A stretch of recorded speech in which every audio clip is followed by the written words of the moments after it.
नमस्कार प्रिय विद्यार्थियों, समर्पण संस्कृत क्लासेस में आप सबका स्वागत है। आज का जो हमारा विषय है वो है रघुवंशम।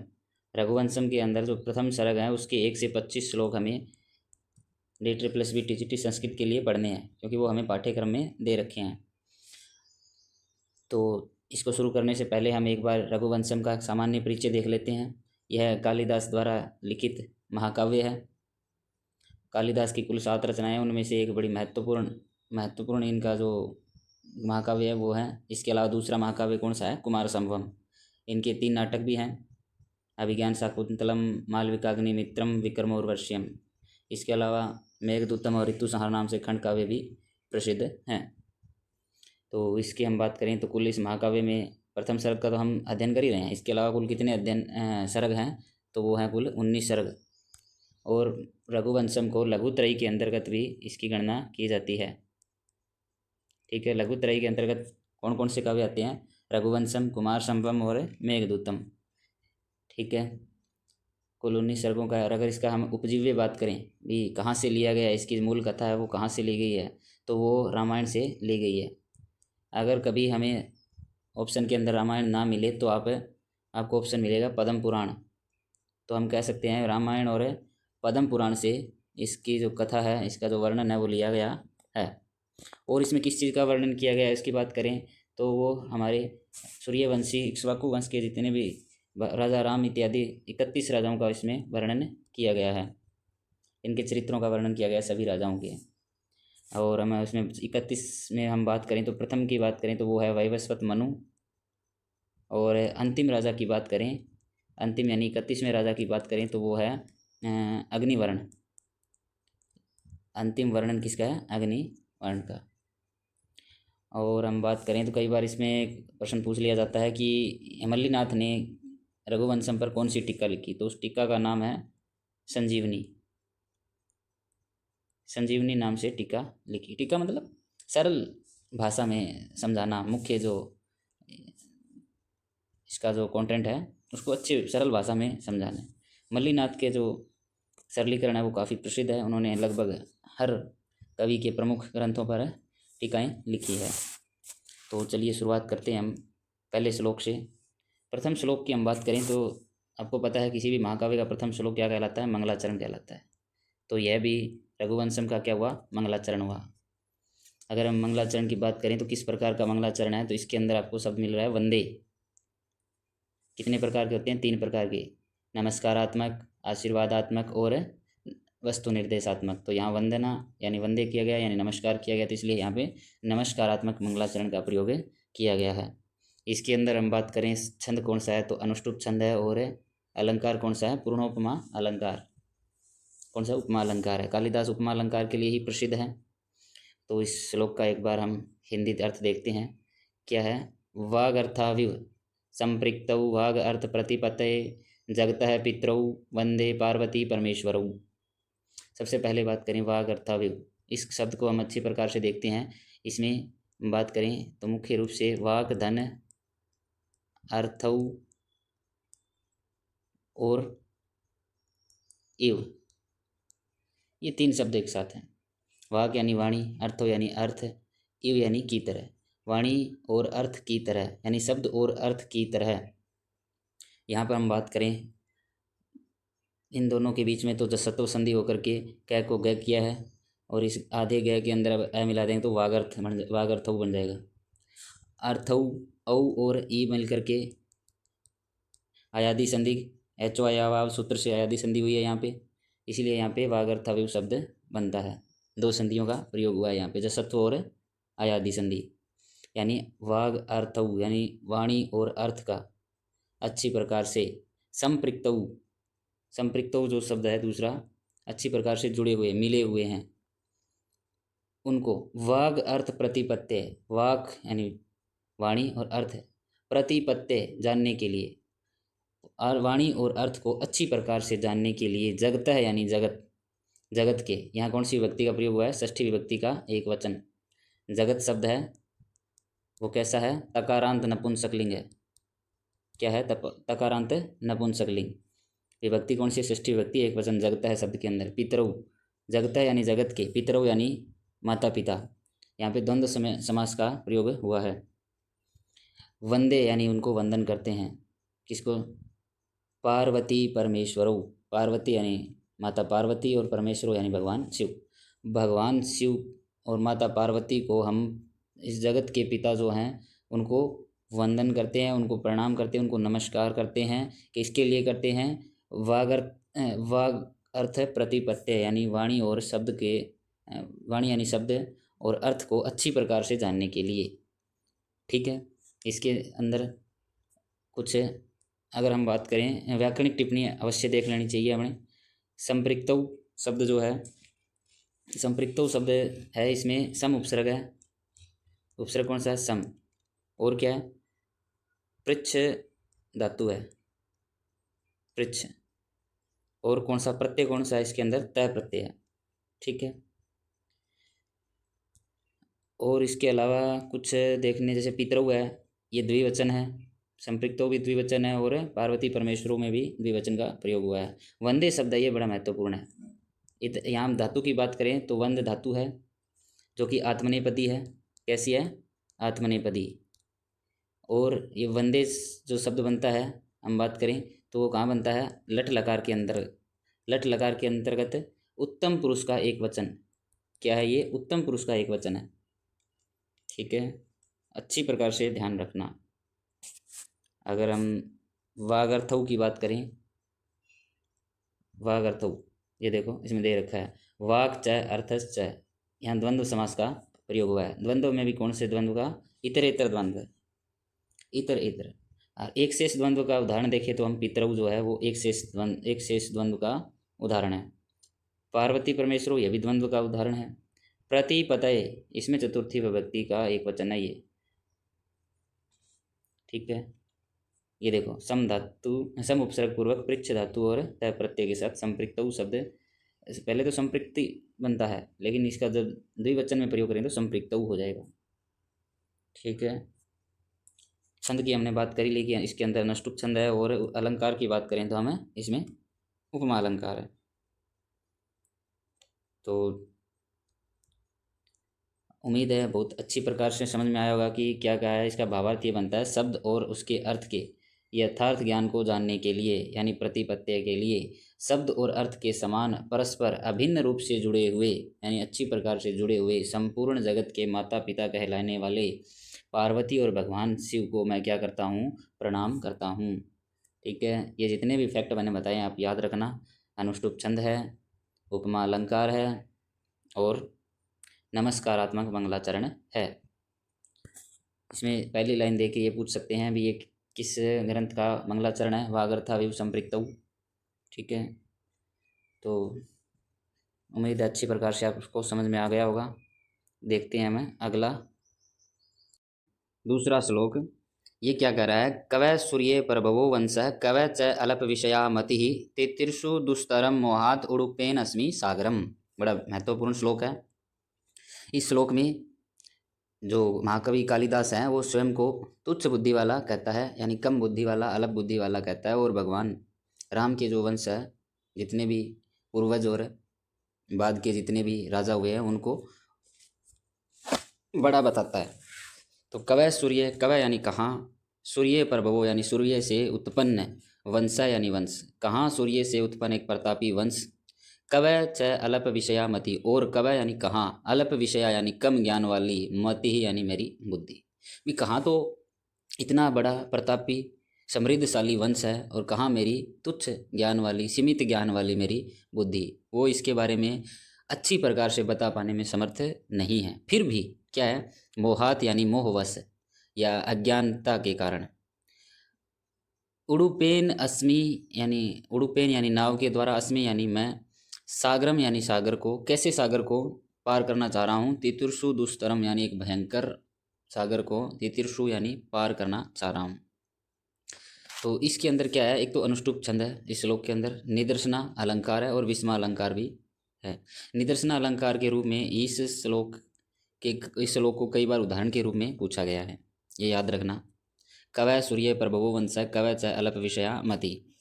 इसमें हम बात करें जो उड़ुपेन शब्द है उसमें तृतीय विभक्ति का एक वचन है अस्मि शब्द है वो किसके लिए प्रयुक्त हुआ है? वो स्वयं कालिदास के लिए प्रयुक्त हुआ है। ठीक है, तो एक बार शब्दार्थ हम देखें तो सूर्य प्रभव वंश है, यानी सूर्य से, भगवान सूर्य से उत्पन्न जो प्रतापी कुल है उसको। कवय का मतलब कहाँ। अल्प विषया मति, यानी अल्प विषय यानी कम ज्ञान वाली या सीमित ज्ञान वाली मेरी बुद्धि। मोहात यानी मोहवश यानी अविवेकता के कारण अज्ञानवश मैं क्या करना चाह रहा हूँ, एक ऐसे समुद्र को पार करना, ऐसे भयंकर समुद्र को पार करना चाह रहा हूँ। किसके द्वारा? एक छोटी सी नाव के द्वारा। ठीक है, उड़ुपेन यानी छोटी सी नाव, नौका। दुस्तरम सागरम, सागर का विशेषण क्या है? दुस्तरम, असंभव सागर यानी भयंकर सागर। तितृषु यानी तैर करके पार करने का इच्छुक। अस्मि यानी हूँ, मैं हूँ। ठीक है, तो इसमें हम बात करें सूर्य प्रभव है, सूर्य है प्रभव है यस्य स, यहाँ इस शब्द इस पद के अंदर बहुब्रीहि समास है। अल्प विषया, अल्पः विषयः यस्याः, यानी अल्प यानी कम या बहुत थोड़ी, विषया यानी विषय को जानने वाली, यस्य स वह बुद्धि, बहुब्रीहि समास है यहाँ पर भी। तितृषु में अगर मूल धातु पूछे तो त्रयी धातु है, सन प्रत्यय और उ। ठीक है, प्रथमा एक वचन, उड़ुपेन तृतीय व्यक्ति का एक वचन। भावार्थ क्या है? कहाँ सूर्य से उत्पन्न महान रघुवंश और कहाँ मेरी मंद और अल्प बुद्धि। अज्ञात वंश या अविवेकता के कारण, मोह के कारण, मोह से भर करके मैं क्या कर रहा हूँ, एक छोटी सी नाव के सारे, यानी नाव, छोटी नाव किसे कहा? अपनी खुद की अल्प बुद्धि को कहा है। उसके सारे में क्या करना? अथाह सागर यानी भयंकर सागर को, समुद्र को पार करने का दुस्साहस कर रहा हूँ। या महान सागर किसे कहा है? तो वो सूर्यवंशी रघुवंशी राजाओं के वंश को कहा है। ठीक है, छंद की एक बार फिर बात कर लेते हैं। अनुष्टुप छंद है और निदर्शना अलंकार है। यह महत्वपूर्ण श्लोक है, याद करना। श्लोक 3 क्या कह रहा है इसमें? मंदः कवि यशः परार्थी गमिष्यामि उपहास्यताम प्रांशु लभ्ये फले लोभात उदबाहुर इव वामनः। यहाँ जो शब्द है लोभात, ठीक है, और क्या है? उदबाहुर इव, उदबाहुर, उदबाहु इव, इव मतलब की तरह, उपमावाचक शब्द है। उदबाहु यानी ऊंची उठाई हुई भुजा, लोभात यानी लोभ के कारण। वामना है बोलते हैं बोलने व्यक्ति को। तो इसको शुरू से देखते हैं। मंद है यानी जो मंद बुद्धि है या अल्प ज्ञानी है, ऐसा कौन है? खुद को कह रहा है महाकवि कालिदास कि मैं मंद बुद्धि। कवि यश है प्रार्थी, कवि रूपी यश का, कवित्व का जो, महाकवियों का जो यश है उसको प्राप्त करने का प्रार्थी यानी आकांक्षा रखने वाला, प्राप्त करने का इच्छुक है। उपहास्यताम, गमिष्यामि उपहास्यताम, यहाँ शब्द क्या है? गमिष्यामि, गमिष्यामि, लरिट लकार, कौन सा लकार है? लरिट लकार, उत्तम पुरुष का एक वचन। क्या है? उत्तम पुरुष का एक वचन। उपहास्यताम, हंसी का पात्र, गमिष्यामि यानी हो जाऊंगा। मैं मंद बुद्धि कवि यश की प्राप्ति करने का इच्छुक, उसी प्रकार उपहास का पात्र हो जाऊंगा, हंसी का पात्र हो जाऊंगा। जिस प्रकार प्रांशु लभ्य फले, कोई फल है वो प्रांशु लभ्य यानी ऊंचे व्यक्ति के तोड़ने के लिए है, यानी ऊंचे जो वृक्ष है, ऊंचे वृक्ष पर का जो फल है वो ऊंचा व्यक्ति ही तोड़ सकता है। परंतु लोभात यानी लोभ के कारण, वामना यानी बोना व्यक्ति भी, उद बाहुरी वो अपनी भुजाएं ऊंची करता है, ऊपर उठाए रखता है, ऊपर उठाता है। जिस प्रकार बोना व्यक्ति हंसी का पात्र हो जाता है, किसी ऊंचे फल को तोड़ने के लिए अपनी भुजा उठाता है, तो वैसे ही मैं मंद बुद्धि क्या हो जाऊंगा? हंसी का पात्र हो जाऊंगा, कवि यश की प्राप्ति का जो मैं इच्छुक हूँ। ठीक है, तो यहाँ पे हम बात करें लोभात, पंचमी विभक्ति एक वचन। इसमें छंद की बात करें तो अनुष्टुप छंद है और पूर्णोपमा अलंकार है। उपमा अलंकार है, कालिदास उपमा अलंकार के लिए ही प्रसिद्ध है। तो इसका अगर हम भावार्थ देखें तो क्या कहना चाह रहा है? मंद बुद्धि होकर भी महाकवियों के यश की लालसा रखने वाला मैं उसी प्रकार उपहास का पात्र बनूंगा। यहाँ मैं शब्द किसके लिए है? कालिदास, यानी कालिदास ने कवि यश प्रार्थी कौन है? तो वो है कालिदास। लोभात उदबाहुर इव वामनः है, कौन है? वो भी कालिदास है। ठीक है, तो जैसे किसी ऊंचे वृक्ष पर लगे फल को पाने के लोभ में ऊपर हाथ उठाए कोई बिना हंसी का पात्र बोना हंसी का पात्र हो जाता है, वैसे ही मैं हंसी का पात्र हो जाऊंगा। तो ये श्लोक है, ये काफ़ी महत्वपूर्ण है। कवि यश प्रार्थी, कवि नाम यश है, यहाँ तो षष्ठी तत्पुरुष हो गया। तत्प्रार्थयते इति, वह कौन है? कवि यश प्रार्थी। प्रांशु लभ्ये, प्रांशु नाम लभ्यम, यहाँ कौन सा है? तृतीय तत्पुरुष। उद्बाहु, उद्गता बाहवः यस्य स, बहुव्रीहि समास है। गमिष्यामि, गम धातु ललित लकार उत्तम पुरुष का एक वचन। ठीक है। श्लोक संख्या 4, ये क्या कह रहा है? अथवा कृतवाग द्वारे वंशे अस्मिन् पूर्वसूरिभिः मणौ वज्र समुत्कीर्णे सूत्रस्य इव अस्ति मे गति। ये श्लोक क्या कह रहा है? अथवा यानी या फिर, यानी पहले वाले श्लोक में ही आगे का है, या फिर क्या है? कृत वाग द्वारे, कृत यानी किया गया है, वाग द्वारे वाणी द्वारा, वाणी द्वारा जो इसमें प्रवेश किया जा चुका है, वंश से अस्मिन, इस वंश में, पूर्व सूरिभी, पूर्व के सूरिभी यानी जो ऋषि आदि हैं इनके, उनके द्वारा, इस वंश के वर्णन में पहले से ही जिन्होंने क्या कर दिया है? वाणी द्वारा, द्वार यानी प्रवेश उसमें किया जा चुका है। मणौ वज्र समुत्कीर्णे, मणौ यानी मणि में, वज्र समुत्कीर्णे यानी वज्र से छेद किया गया, जिस मणि में वज्र से जिसमें छेद कर दिया गया है, उसमें सूत्रस्य इव अस्ति, सूत्रस्य यानी धागे के समान, यानी जिस मणि में वज्र से यानी हीरे के द्वारा, हीरे की जिस छेनी इत्यादि से जो छेद कर दिया गया है पहले से ही, उसके अंदर सूत्र के द्वारा यानी धागे के समान, सूत्रस्य इव अस्ति है, मे गति यानी मेरी गति या मेरा प्रवेश, यानी इस वंश के वर्णन में मेरा प्रवेश वैसा ही है जैसे किसी मणि के अंदर किसी वज्र यानी किसी हीरे इत्यादि कठोर वस्तु से जिस प्रकार छेद कर दिया जाता है, उसमें अगर जिस प्रकार धागा जाता है, धागे का प्रवेश होता है, वैसे ही मेरा प्रवेश इस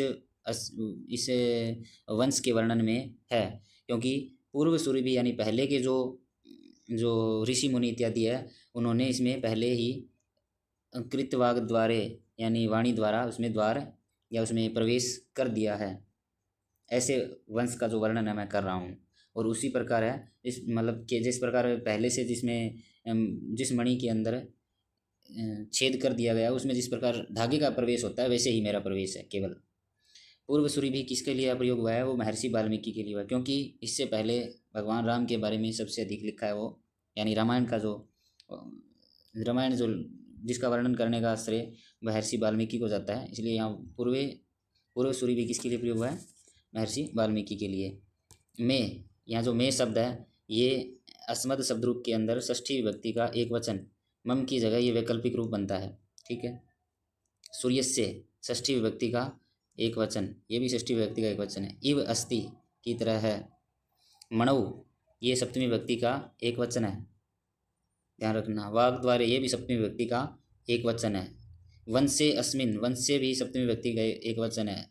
अस्मिन जो शब्द आया है ये इदम शब्द रूप का भी सप्तमी विभक्ति का एक वचन ही है। पूर्व सूरी भी यहाँ पे तृतीय विभक्ति का बहुवचन है। क्या है? तृतीय विभक्ति का बहुवचन है। तो ये चीज़ें भी साथ में ध्यान रखना। तो इसमें क्या कहा है कि पूर्ववर्ती महर्षियों ने अपनी दिव्य वाणी से इस कुल के वर्णन का जो मार्ग पहले से ही कर रखा है, अतः जिस प्रकार हीरे में बिंधी गई मणि में धागे का प्रवेश सहज हो जाता है यानी आसान हो जाता है, उसी प्रकार इस काव्य में मेरी गति भी संभव होगी, यानी उसमें भी मेरे लिए आसान होगा, ऐसा महर्षि या कवि महाकवि कालिदास कह रहे हैं। ठीक है। कृतवाग द्वारे बहुव्रीहि समास। कृतम वाचः द्वारम यस्मिन् सः। समुत्कीर्णे इसमें भी सप्तमी विभक्ति का एक वचन है। पूर्व सूरी भी तृतीय विभक्ति बहुवचन। कर्मधारय समास। पूर्वे सूरयः, इसमें छंद की बात करें तो अनुष्टुप छंद है, और अलंकार की बात करें तो उपमा अलंकार का प्रयोग हुआ है। श्लोक संख्या 5 क्या कह रहा है? सो अहम आजनम शुद्धानाम आफलोद्य कर्मणाम आसमुद्र क्षितिशानाम अनाकर रथ वर्तमानाम। इसमें क्या है? सो अहम, यहाँ सदन अहम ये शब्द है। सो यानी वह, अहम यानी मैं, वह मैं यानी कौन? कालिदास क्या कह रहा है? आ जन्म शुद्धा नाम, यानी जो आ जन्म यानी जन्म से ही, शुद्धा नाम यानी पवित्र हैं, तो इनकी बात कर रहे हैं। यह रघुवंशीय राजाओं का वर्णन कर रहा है। और श्लोक संख्या 5 से लेकर के 9 तक रघुवंशीय राजाओं की विशेषताओं का वर्णन किया गया है। और इसे क्या कहा गया है, इन 5 श्लोकों को कुलक नाम से जाना जाता है। क्या कहा गया है, कुलक। और ये कुलक के अंतर्गत पहला श्लोक है, ठीक है, जिसे रघुनाम वंश वक्षे कहा जाता है। तो इसमें क्या है, सो अहम, वह मैं, सह का बनता है तत्सद्रूप का पुल्लिंग के अंदर प्रथमा विभक्ति का एक वचन, सो यानी वह, अहम यानी मैं, वह मैं कालिदास क्या कर रहा हूँ, आ जन्म शुद्धा नाम यानी जो जन्म से, आ जन्म यानी जन्म से ही, शुद्धा नाम यानी शुद्ध हैं या पवित्र हैं, ऐसे रघुवंशीय राजा, आ फलोदय कर्मणाम यानी आ फलोदय यानी फल प्राप्ति तक, कर्मणाम यानी कर्म करते रहते हैं, जो कि फल प्राप्ति तक कार्य करते रहते हैं, कर्म करते रहते हैं बिना थके। आ समुद्र क्षितिशा नाम, आ समुद्र यानी समुद्र तक, क्षितिशा नाम यानी शासन करने वाले राजा, और अनाक अनाकर अनाक रथ वर्तमानाम, अनाक रथ वर्तमानाम, यहाँ क्या, अनाक, अनाक यानी बिना रोक टोक के, रथ यानी जो रथ है, वर्तमानाम यानी मार्ग पर चलने वाला, यानी कि स्वर्ग लोक तक जिनका रथ है बिना रोक टोक के मार्ग पर चलता है, ऐसे राजा, ऐसे रघुवंशीय राजाओं का मैं क्या कर रहा हूँ, वर्णन कर रहा हूँ अब। ठीक है, ये सब जैसे आ जन्म शुद्धा नाम, आ फलोदय कर्मणाम, आ समुद्र क्षितिशा नाम, अनाक रथ वर्तमानाम, ये शब्द हैं, ये किसकी विशेषताओं का वर्णन कर रहा है, वो रघुवंशीय राजाओं का वर्णन कर रहा है, उनकी विशेषता बता रहा है। तो क्या कह रहा है, मैं उन रघुवंशीय राजाओं का वर्णन करता हूँ जो कि कैसे हैं, जन्म से ही पवित्र हैं या पवित्र आचरण करने वाले हैं, जो कार्य को फल की प्राप्ति तक करते रहते हैं, और जिनका समुद्र पर्यंत साम्राज्य हैं, और जिनका रथ क्या है, स्वर्ग तक बिना आबाद की गति से जाते हैं, बिना किसी रोक टोक के वहाँ तक जाते हैं, ऐसे राजाओं का मैं वर्णन कर रहा हूँ। ठीक है, तो आ जन्म शुद्धा नाम षष्ठी व्यक्ति का बहुवचन, आ फलोद्य कर्मणाम क्षितिशा नाम, ये सब इन सब में षष्ठी व्यक्ति का बहुवचन है। और जो शुरू में आ जन्म, जन्मन आरभ्य, आ जन्म, इसमें अव्ययीभाव समास है। फलोदयम यावत, आ फलोदयम, इसमें भी अव्ययीभाव समास है। क्षिते ईशा षष्ठी तत्पुरुष समा, क्षिते यानी धरती, ईशा यानी ईश, धरती के ईश यानी राजा, ऐसे राजा। तो बात समझ में आ गई भाई, ये जो कुलक शुरू हुआ है यानी राजाओं की, रघुवंशीय राजाओं की जो विशेषता बताने का, यानी कि श्लोक संख्या 5 से 9 तक, 5, 6, 7, 8, 9, ये इन 5 श्लोकों के अंदर रघुवंशीय राजाओं की विशेषताओं का वर्णन है, जिन्हें कुलक कहा गया है। तो ये कुलक में प्रथम कुलक का प्रथम श्लोक है ये। ठीक है, आगे हम बात करते हैं छठे श्लोक की। यथा विधि हुताग्निनाम, यथा कामार्चित आर्थीनाम, यथा अपराध दंडानाम, यथा काल प्रबोधि नाम, इसमें भी राजाओं की विशेषता का वर्णन किया है कि राजा कैसे काम करते हैं। यथा विधि हुताग्नि नाम यानी यथा विधि यानी जिस प्रकार विधि है, जैसी विधि पूर्वक बताया गया है, वैसे ही हुताग्नि नाम यानी अग्निहोत्र यज्ञ करते हैं, यानी जिस प्रकार विधि के अनुसार बताया गया है, सेम वैसे ही उसी प्रकार यानी विधि के अनुसार ही यज्ञ करने वाले हैं। यथा कामार्चित अर्थी नाम यानी यथा यानी जिस प्रकार की, कामार्चित यानी याचना या कामना की गई है, अर्थी नाम यानी अर्थी करने वाला जो है, उसको उसी प्रकार का दान देकर जिस प्रकार की उसने इच्छा की है संतुष्ट करते हैं। यथा अपराध दंडा नाम, जिस प्रकार का अपराध किया है वैसा ही दंड देने वाले।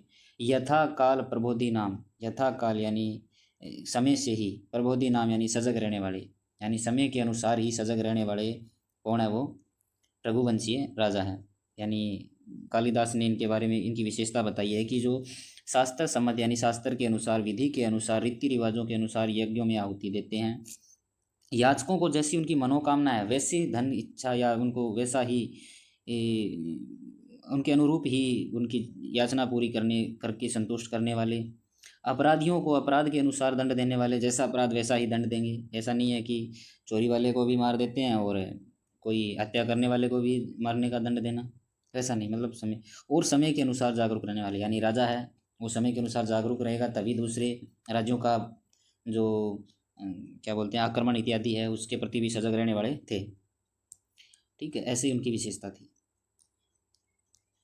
जो रघुवंशीय राजा हैं वो शास्त्र सम्मत रीति रिवाजों से यज्ञ में आहुति देते थे, याचकों को उनकी मनोकामना के अनुरूप संतुष्ट करते थे, यानी वैसे ही उनकी इच्छा पूरी करते थे जैसा उन्होंने मांगा है उसी प्रकार से। अपराधियों को अपराध के अनुसार दंड देते थे और समय अनुसार जागरूक रहने वाले वो राजा थे। यथा विधि अविभाव समास है, विधिम अनतिक्रमे हुताग्नि नाम, यानी हुतः अग्नय यही ते, यानी हुतः अग्नि है, यानी अग्नि के अनुसार अग्नि में आहुति देने वाले यही थे, देने वाले वे, यानी अग्नि में आहुति देने वाले वे, उनको क्या कहा है बहु, ये इसमें कौन सा समास है, बहुब्रीहि समास। हुता अग्नि नाम विभक्ति की बात करें तो षष्ठी व्यक्ति का बहुवचन। प्रबोधि नाम पर उपसर्ग पूर्वक बुद्ध धातु ऋणिनी प्रत्यय, ठीक है, षष्ठी का बहुवचन। तो अब हमने 6 श्लोक कर लिए।